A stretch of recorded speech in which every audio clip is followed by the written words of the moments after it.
Paano ba talaga mag-install ng applications dito kay Android TV Box? Yan.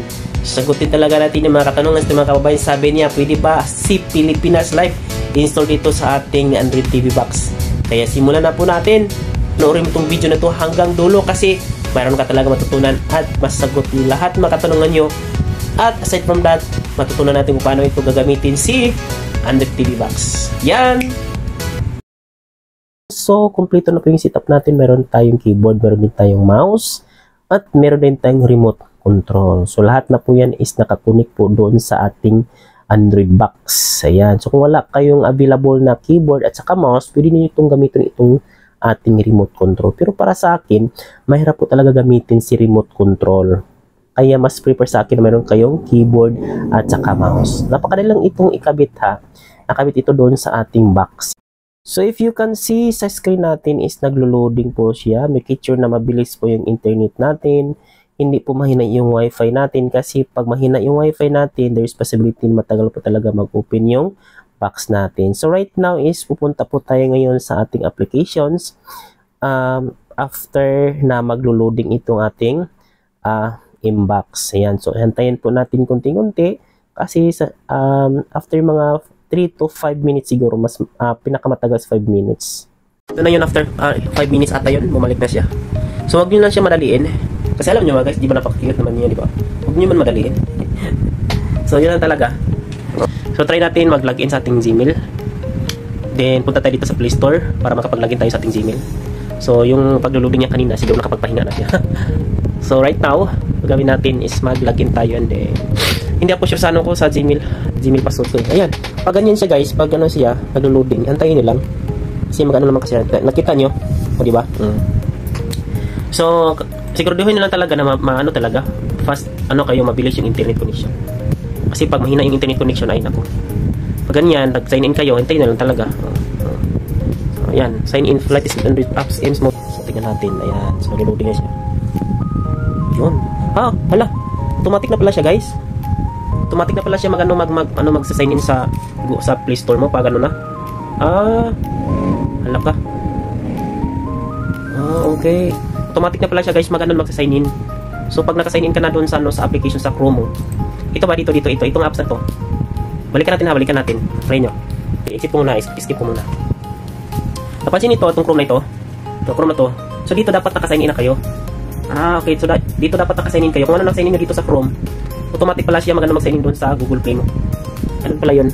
Para siyang computer talaga, no? Amazing talaga guys. Itong products natin si MXG Pro 5G, para siyang si computer, maliit na computer. Wala. Kapag sign in ka dito, automatic pala dito sa Play Store. Open natin si Play Store. Kanina pala naglo-loading siya kasi mahina kasi internet dito sa amin eh. Naku naman kayo mga internet provider, baka naman maawa naman kayo. Yan. So balik tayo guys. So automatic pala siya, no? Ayan o. Ayun o. So ito yung Gmail ko na ginagamit. Importante lang dito guys, meron kayong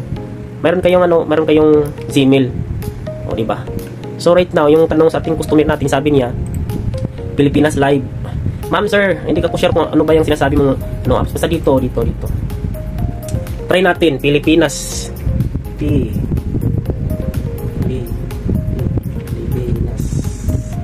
Yun ko talaga kung ano sinasabi niya Pilipinas Live. Kasi hindi kasi ako manong sa mga ganyan eh. Pilipinas. O yan o.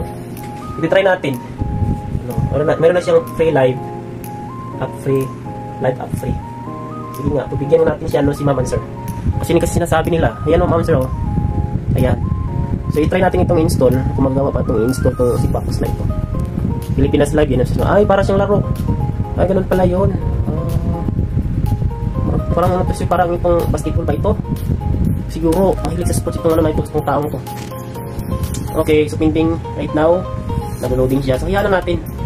Ang tanong nyo na ilan talagang apps na pwede dito, depende kasi yan sa memory. Kasi itong box na ito, wala kasi itong memory. Okay, no? So, hindi natin kung ilan ba talagang dito. Ilan ba talagang memory. Basta sa tanong lang dito sa video na ito is, sinasagot ko lang talaga yung tanong niya na pwede ba makapag-install ng Pilipinas Live. So, i-play natin ito ngayon. Ano bang meron dito? Ba't bang kasi yung nila dito sa Pilipinas Live? Parang laro ito ano kaya meron dito? Siguro mga sports. Siguro itong sinasabi ni sports ito. Wala kasi yung tanong mo sir So yan lang po sir ma'am. Dapat kasi malakas yung internet connection natin. Kasi pag mahina kasi yung internet connection, mahina din siya. Para kasi siya maliit na computer. Again ha. Para siya maliit na computer guys. Amazing talaga. Pang TV talaga siya, pang TV. Okay, so mga ordinary na, sino yung mga customers natin dyan na may ordinary na TV? Ito na po yung kasagutan sa mga ano nyo. Okay, nagsasawa na kayo sa ordinary na TV screen nyo, kagaya ko. Kasi itong TV screen ko, Samsung, ordinary, hindi siya smart TV. Okay, nagsisisi nga ako eh. Buti naman, meron nakapag ano sa akin, nakapag-endorse sa akin sa ano na to, sa box na ito. So, tinatry ko siya, eh, nagustuhan ko naman. O, diba? Hindi mo na kailangan magpa-load, magpa-install na, ano, yung Signal ba yun? Signal, dati, ano, satellite installer din ako. Satellite installer din ako dati. Ito, naglo-loading na siya. Tingnan natin, hayaan natin siya. Ayun, oh, ito na yung sinasabi niya. Oh, ito pala, ay, sabi ko na nga ba, sports ata yun. Scroll niya, ganitong mouse nyo, yun, oh. Scroll niyo lang, scroll. Scroll niyo yan, scroll. Ayan. So, maglagay kayo ng ano, email nyo, or Gmail. So, ano yung email na ginagamit nyo sa, ano, sa Play Store, same lang dito ha, para hindi tayo mababaliw. Yan, so mag-input ako dyan. Again guys, so mas better talaga na gumamit talaga kayo ng keyboard ha, para hindi tayo mababaliw ay. So, mas maganda na may keyboard kayo.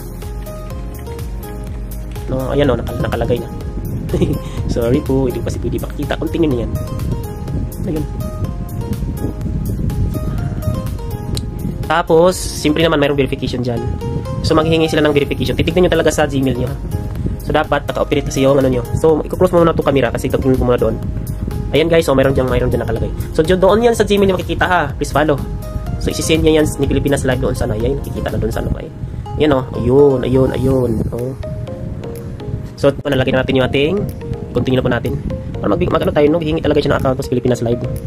Parang kagaya ng ibang mga application kayo. So, yan, nakalagay na po na OTP verification was successful. So, continue lang po natin yan. Maglagay pala kayo ng password. So, continue na lang yan. Dan, gumamit kasi ako ng, okay, pwede nyo lang gamitan na yan. Same pa rin. Okay. So, dapat yun, magkapareho sila ha. First attempt mo na gawa ng password, dapat magkapareho sila. Kasi confirmation kasi yan eh. Pag gagawa ka naman ng password, siyempre. Of course naman, lalagyan mo talaga ng pangalan mo. Hindi ko pwede pakita. Yan. Basta, yan ito. Oh. Tapos, daan na natin. Tapos, ano yung nickname mo ay? Uwi naman. Meron pa nickname sila. Pero bahala ko ng nickname mo. Wala ka, grabe stick pa sila guys sila. Uwi talaga eh. Dapat 6 talaga. 6 liters. Ayun o, dapat 6 liters. Kaluka talaga. Sige lang. And then, agree. Sana hindi tayo hingi ng bayad dito kasi pag hingi itong bayad na ayaw ko na. Ma'am sir, bahala ka sir. Basta napakita ko na sa'yo kung ano talaga. Totoo talaga yung sinabi ko na pwede talaga na madalon si Pilipinas. Hindi ko na problema yung mga subscription. Hintayin na natin kasi nag-loading na naman. Parang humina kasi yung internet natin. So yun lang siya. Tignan nyo. Username already exists. So meaning to say, dapat palitan natin ng username. Basta ma'am sir, yun lang. Dito lang tayo nagka-problema gumawa ng ano ganito. TikTok si Pilipinas. Ayan o.